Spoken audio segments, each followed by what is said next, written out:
और अशफाकुल्लाह खान ने उसी तख्त पर, फांसी के तख्त पर खड़े हुए कहा, ऐ मजिस्ट्रेट, जाकर मेरी मां से कह दो तुम्हारा बेटा अशफाकुल्लाह आज फांसी के तख्त पर खड़े होकर अपनी शादी रचाने जा रहा है, तुम्हारी मुराद पूरी करने जा रहा है। तब जाकर यह भारत आजाद हुआ है। इस आजादी को सुरक्षित रखना मेरे बहनों भाइयों, ये हम सब की जिम्मेदारी है। और एक अपील आप तो शाहजहांपुर में चुनावी रैली को संबोधित कर रहे थे रक्षा मंत्री राजनाथ सिंह। और आगे बढ़ते हैं, असम में कोरोना 19 के कारण जारी कर्फ्यू 15 फरवरी से खत्म हो जाएगा। मुख्यमंत्री हेमंत बिस्वा शर्मा ने कहा है कि 15 फरवरी से असम में कोई कर्फ्यू जारी नहीं रहेगा। उन्होंने कक्षा 10वीं और कक्षा 12वीं की परीक्षाओं में शामिल होने वाले सभी छात्रों से कोविड-19 वैक्सीन की डोज लगवाने की अपील भी की। केरल में भी कोविड-19 के मामलों में कमी आने के साथ ही राज्य सरकार ने आज से 10वीं से 12वीं कक्षा के विद्यार्थियों के लिए स्कूलों को फिर से खोल दिया है। आज से 10वीं, 11वीं और 12वीं कक्षा के छात्रों के लिए स्कूलों को फिर से खोला गया है। गौरतलब है कि स्कूल कॉलेजेस में ऑफलाइन पढ़ाई शुरू होने से छात्र खुश नजर आ रहे हैं। और भारत में पिछले 24 घंटों में कोविड-19 के 83,876 नए मामले सामने आए हैं और दैनिक मामले घटकर 1 लाख से कम हो गए हैं। इस दौरान 1,99,054 मरीज उपचार करवाकर स्वस्थ हुए हैं। महामारी के कारण बीते 24 घंटों में 895 लोगों की मौत हुई है। देश में अभी 11,08,938 सक्रिय मामले हैं और संक्रमण दर 7.25% हो गई है। राष्ट्रव्यापी टीकाकरण के तहत अब तक 169.63 करोड़ से ज्यादा वैक्सीन की डोज दी जा चुकी है। राज्यसभा की कार्यवाही महान गायिका और सदन की पूर्व सदस्य लता मंगेशकर के निधन के कारण 1 घंटे के लिए स्थगित की गई। आज सुबह सदन में सदस्यों ने मौन रखकर उन्हें श्रद्धांजलि दी। सभापति एम वेंकैया नायडू ने कहा कि राष्ट्र ने एक महान गायिका को खो दिया है और उनके निधन से संगीत की दुनिया में एक शून्य पैदा हो गया है।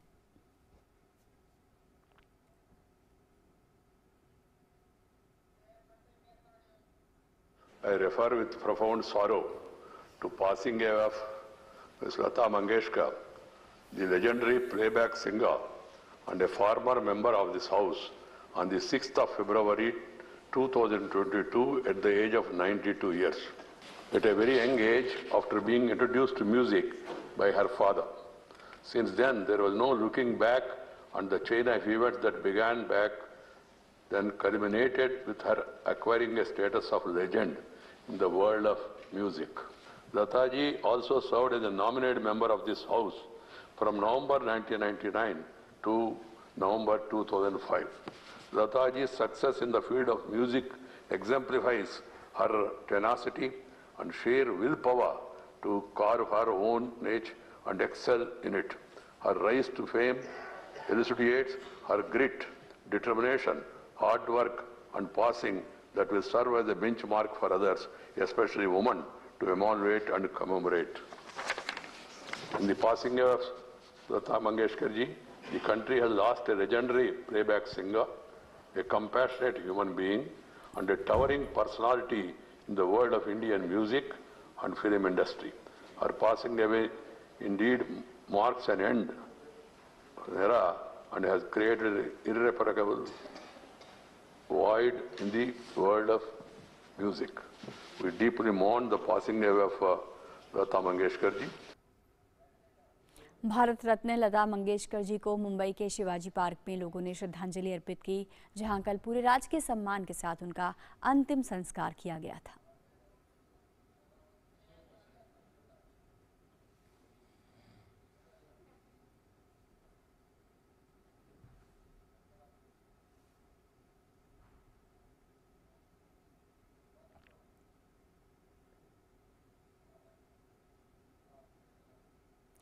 वहीं मध्य प्रदेश के मुख्यमंत्री शिवराज सिंह चौहान ने भोपाल स्थित स्मार्ट सिटी पार्क में स्वर्गीय लता मंगेशकर जी की स्मृति में एक पौधा लगाया।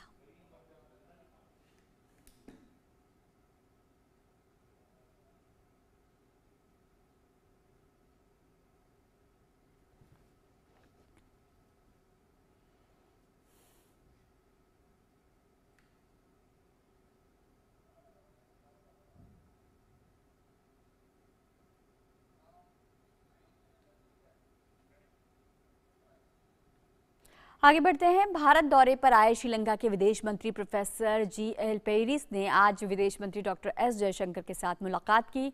उनका विदेश सचिव हर्षवर्धन श्रृंगला से भी मिलने का कार्यक्रम है। जी.एल. पेरिस 3 दिन की भारत यात्रा पर कल नई दिल्ली पहुंचे हैं।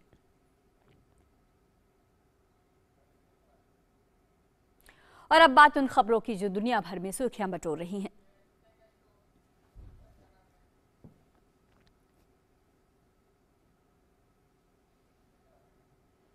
बांग्लादेश ने भारत से ब्रॉड गेज रेलवे वैगन खरीदने के लिए समझौते के करार पर हस्ताक्षर किए हैं।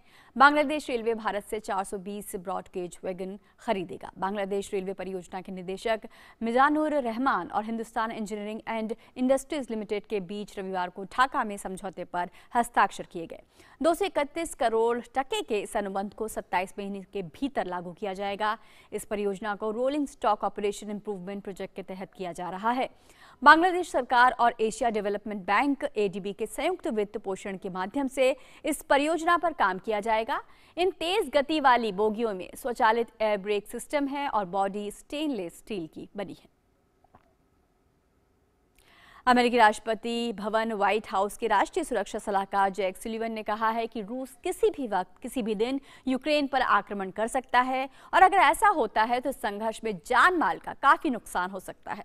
अमेरिकी अधिकारियों की पुष्टि के एक दिन बाद राष्ट्रपति जो बाइडेन के वरिष्ठ सलाहकार ने एक और चेतावनी देते हुए कहा कि रूस महीने के मध्य तक कम से कम 70% सैन्य गोलाबारी एकत्र कर सकता है, जिससे रूस के राष्ट्रपति व्लादिमीर पुतिन के यूक्रेन पर पूरी ताकत के साथ आक्रमण करने की आशंका है।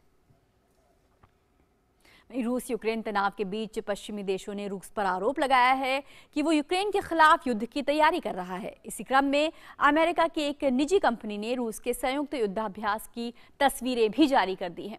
उपग्रह तस्वीरों में मॉस्को और मिन्स्क द्वारा जारी युद्धाभ्यासों को प्रमुखता से दर्शाया गया है। शीत युद्ध के बाद बेलारूस के खिलाफ नेटो की ये सबसे बड़ी तैनाती है। बेलारूस और रूसी गठबंधन सेनाएं सीमा पर युद्धाभ्यास की तैयारी की योजना बना रही हैं। रूस ने बेलारूस के संयुक्त युद्धाभ्यास में प्रयोग होने वाले हथियारों की जानकारी साझा की है, जिसमें S-400 मिसाइल सिस्टम और Su-25 युद्धक विमान के शामिल होने की बात कही गई है। वहीं नाटो महासचिव जेन्स स्टोल्टनबर्ग ने पिछले हफ्ते ही बेलारूस में रूसी युद्धाभ्यास को शीत युद्ध के बाद से क्षेत्र में सबसे बड़ी रूसी तैनाती कहा था। इस बीच यूक्रेन के विदेश मंत्री दिमित्रो कुलेबा ने रविवार को लोगों से एक आसन्न रूसी आक्रमण के बारे में भविष्यवाणियों की अनदेखी करने का आग्रह करते हुए कहा कि उनका देश मजबूत था और इसे अभूतपूर्व अंतर्राष्ट्रीय समर्थन प्राप्त था। कुलेबा ने एक ट्वीट में कहा कि यूक्रेन के पास एक मजबूत सेना, अभूतपूर्व अंतर्राष्ट्रीय समर्थन और अपने देश में यूक्रेनियन विश्वास मौजूद है। और रूस और यूक्रेन के तनाव के बीच अमेरिकी सैनिकों को लेकर एक विमान रविवार को पोलैंड में उतरा और वाशिंगटन ने यूक्रेन की सीमा पर रूसी सैन्य निर्माण के बीच पूर्वी यूरोप में अपने नेटो सहयोगियों को सहयोग और सहायता देना शुरू कर दिया है। रविवार को 82वें एयरबोर्न डिवीजन के कमांडिंग जनरल C-17 विमान से पोलैंड पहुंचे। इससे पहले अमेरिकी सेना के मेजर जनरल क्रिस्टोफर डॉनह्यू वहां पहुंचे थे। पोलैंड के रक्षा मंत्री मॉरियस ब्लेस्टक ने कहा कि अमेरिकी सैनिकों का पहला समूह पोलैंड पहुंच गया है। अमेरिकी राष्ट्रपति जो बाइडेन ने बुधवार को पोलैंड और रोमानिया को लगभग 3000 अतिरिक्त सैनिकों को भेजने का आदेश दिया था। पेंटागन ने भी कहा कि 82वें एयरबोर्न डिवीजन से लगभग 1700 सैनिकों को पोलैंड में तैनात किया जाएगा। और दुनिया भर में ओमिक्रॉन वेरिएंट के कारण कोरोना वायरस के मामले तेजी से बढ़ रहे हैं। अब तक कोरोना संक्रमण के 39 करोड़ 57 लाख से ज्यादा मामले सामने आए हैं। वहीं 57,58,000 लोगों की कोरोना संक्रमण से मौत हुई है। कोरोना के ओमिक्रॉन वेरिएंट के मामले अमेरिका में तेजी से बढ़ते दिख रहे हैं। अमेरिका में अब तक कोरोना के कुल 7 करोड़ 806 लाख मामले सामने आए हैं। अमेरिका में अब तक 9,26,000 से ज्यादा लोगों की मौत हुई है। वहीं यूरोपीय देशों में भी ओमिक्रॉन वेरिएंट के मामले बढ़ रहे हैं। फ्रांस में सबसे ज्यादा 2 करोड़ 7 लाख से अधिक मामले सामने आए हैं। तो वहीं ब्रिटेन में भी कोरोना संक्रमितों की संख्या 1 करोड़ 78 लाख से ज्यादा हो चुकी है। वहीं रूस में 1 करोड़ 28 लाख 10 हजार से ज्यादा मामले सामने आए हैं और जर्मनी में 1 करोड़ 10 लाख से ज्यादा मामले दर्ज किए गए हैं। ब्रिटेन में कोरोना संक्रमण के मामलों और इससे होने वाली मौतों की संख्या में गिरावट दर्ज की जा रही है। यूरोप के कोरोना महामारी से बुरी तरह प्रभावित देशों में से एक ब्रिटेन में पिछले 7 दिनों में स्थिति में कुछ सुधार दिखाई दे रहा है। ब्रिटेन में पिछले सप्ताह के आंकड़ों की तुलना में नए संक्रमण के मामलों और मौतों के आंकड़ों में गिरावट देखी जा रही है। देश में अब तक कोरोना संक्रमण के 1,78,00,000 से अधिक मामले सामने आ चुके हैं, जबकि 1,58,000 से अधिक लोगों की जान कोविड-19 से जा चुकी है। वहीं इटली में कोरोना संक्रमण के नए दैनिक मामलों में कल कमी दर्ज की गई। इटली के स्वास्थ्य मंत्रालय के अनुसार कल 77,029 नए मामले दर्ज किए गए, जो कि एक दिन पहले 93,157 थे। इसी तरह कोरोना संक्रमण से होने वाली मौतें भी कम हुई हैं। कल कोरोना की चपेट में आने से 375 लोगों की मौत हुई है, जबकि एक दिन पहले 229 लोगों की मौत हुई थी। इटली में अब तक कोरोना संक्रमण से जुड़ी 1,48,000 से ज़्यादा लोगों की मौत हो चुकी है। देश में अब तक 1,16,00,000 से ज़्यादा मामले सामने आए हैं। कल आईसीयू में 105 मरीज भर्ती किए गए, जबकि इससे एक दिन पहले 104 मरीज आईसीयू में भर्ती हुए थे। अब आईसीयू में भर्ती होने वाले मरीजों की कुल संख्या 1411 से बढ़कर 1431 हो गई है।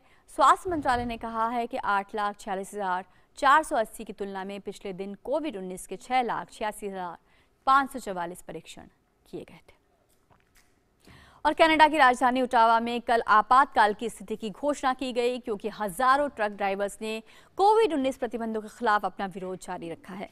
ओटावा के मेयर जिम वॉटसन ने आपातकाल की घोषणा करते हुए एक बयान में कहा कि तेजी से बढ़ रहे उपद्रवी प्रदर्शनों के कारण ओटावा के निवासियों की सुरक्षा के लिए गंभीर खतरा पैदा हो गया है।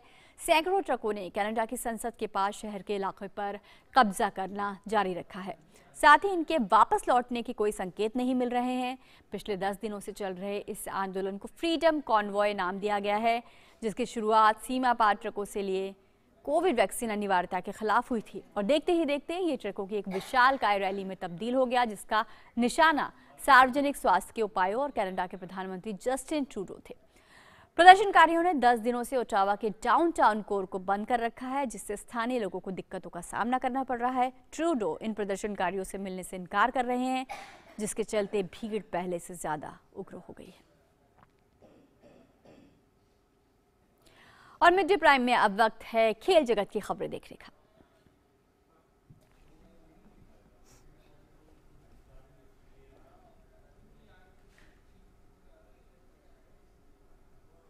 और खेल की दुनिया से हमें जोड़ रही हैं सुचित्रा। शुक्रिया रजनी। भारत और वेस्टइंडीज के बीच अहमदाबाद में खेली जा रही 3 मैच की वनडे सीरीज के पहले मैच में भारत ने कैरेबियाई टीम को 6 विकेट से हरा दिया। इस जीत के साथ भारत ने सीरीज में 1-0 की बढ़त बना ली है। मैच में 4 विकेट हासिल करने वाले स्पिनर युजवेंद्र चहल को मैन ऑफ द मैच चुना गया। सीरीज का दूसरा मुकाबला 9 फरवरी को खेला जाएगा। रोहित शर्मा ने नियमित रूप से बतौर वनडे कप्तान अपनी पहली सीरीज के पहले मुकाबले में टॉस, मैच और दिल सभी जीता। अहमदाबाद में वेस्टइंडीज के खिलाफ खेले गए पहले वनडे में पिच में थोड़ी मूवमेंट देखते हुए रोहित शर्मा ने टॉस जीत वेस्टइंडीज को बल्लेबाजी का निमंत्रण दिया। मोहम्मद सिराज ने शाई होप का विकेट चटका वेस्टइंडीज को पहला झटका दिया। इसके थोड़ी ही देर बाद वॉशिंगटन सुंदर ने कमाल दिखाया और ब्रैंडन किंग और डैरन ब्रेवो का विकेट हासिल किया। यानी 45 रन के स्कोर पर टीम ने अपने अहम 3 बल्लेबाजों के विकेट गंवा दिए। वेस्टइंडीज की टीम यहीं से टूट गई, जिस पर और भी ज्यादा फंदा कसा स्पिनर युजवेंद्र चहल की फिरकी ने, जिनकी फिरकी में फंसकर टीम अपने विकेट भी गंवाती चली गई। हालांकि इस कड़ी में जेसन होल्डर ने जरूर स्थिति कंट्रोल करने की कोशिश की और अपनी 57 रन की पारी के बल पर वेस्टइंडीज को 176 के सम्मानजनक स्कोर तक पहुंचाने में अहम भूमिका निभाई। वेस्टइंडीज की टीम 43.5 ओवर में 176 रन पर सिमट गई। युजवेंद्र चहल ने सबसे ज्यादा 4 विकेट हासिल किए।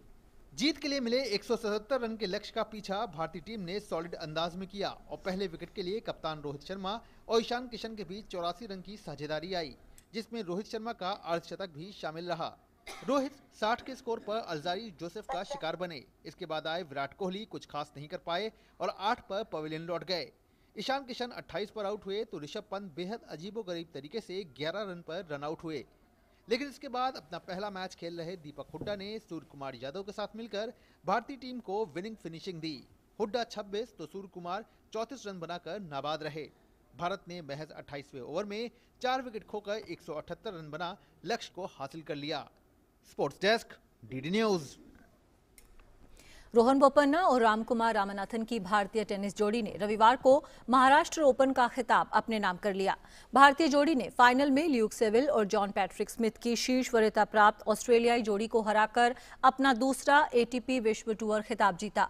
बोपन्ना और रामकुमार रामनाथन की जोड़ी ने पहले सेट में पिछड़ने के बाद वापसी करते हुए 1 घंटे 44 मिनट तक चले इस मुकाबले को 6-7, 6-3, 10-6 से अपने नाम किया।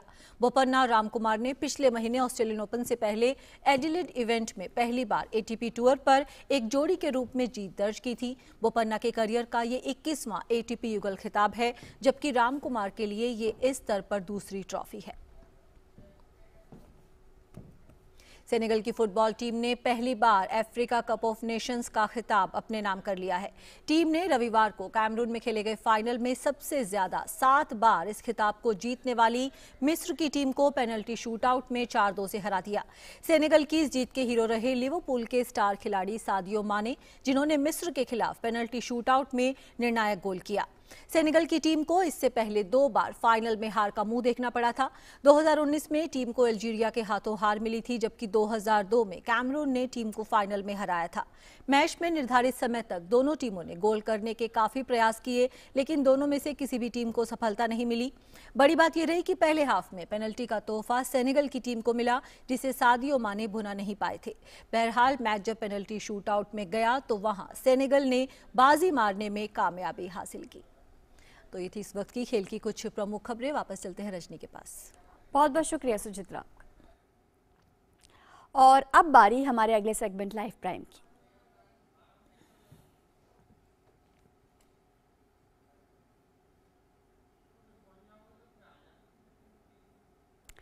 मध्य प्रदेश के वृद्धाश्रम के बुजुर्गों के लिए राग भोपाली में सस्टेनेबल फैशन शो आयोजित किया गया। फैशन शो के दौरान बुजुर्गों, बच्चों और महिलाओं द्वारा सस्टेनेबल गुड्स को प्रमोट किया गया। पहली बार भोपाल में 3 पीढ़ियों को लेकर किसी इस तरीके के फैशन शो का आयोजन हुआ है।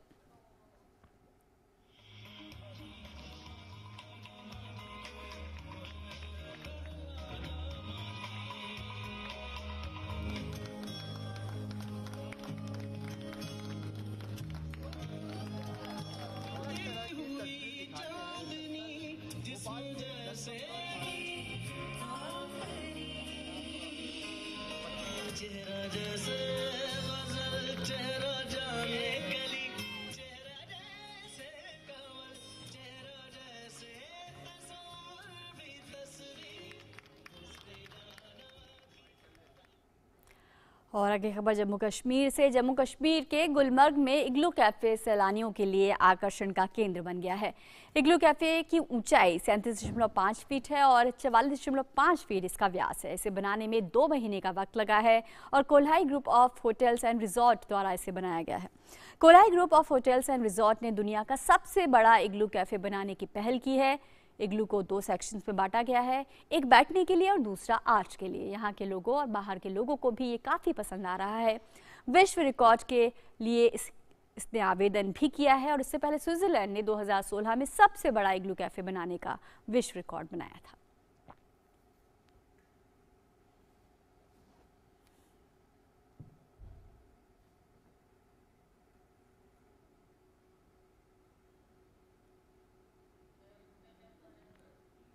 स्नो ग्लू बनाने की इस साल हमने कोशिश की है, वर्ल्ड्स लार्जेस्ट इग्लू बनाने की कोशिश की है। तो we welcome you all to see snow glue के हमारे अपने वादी कश्मीर में हम लोगों ने कोशिश की है कि हम ऐसा मुजस्समा बजाएं नक्काशी का, कारीगरी का, कि जो हम भी प्राउडली बोल सके कि हाँ, हमने भी अपने नेचुरल रिसोर्सेज का यूज़ किया है और एक आर्किटेक्चुरल मार्वल बनाया है, जिससे हमारी लोकल इकोनॉमी भी बूस्ट हो सके और जो बाहर के लोग आए हैं यहाँ देखने कश्मीर, उनको भी एक एक्सपीरियंस मिल सके। बर्फ की दीवारों पर कला के नमूने। और हम तो यही चाहेंगे कि अब ठंड जाए और कुछ गर्मी आए और ठंड से आपको राहत मिले, और कोरोना से भी अगर राहत मिले तो उससे अच्छी बात क्या होगी। लेकिन उसके लिए सावधानियां बरतना ज़रूरी है। भीड़ में जाएं तो मास्क ज़रूर पहनें, सोशल डिस्टेंसिंग का पालन ज़रूर करें। तो फिलहाल मिड डे प्राइम में आज बस इतना ही। हमारी पूरी टीम को दीजिए इजाज़त। नमस्कार।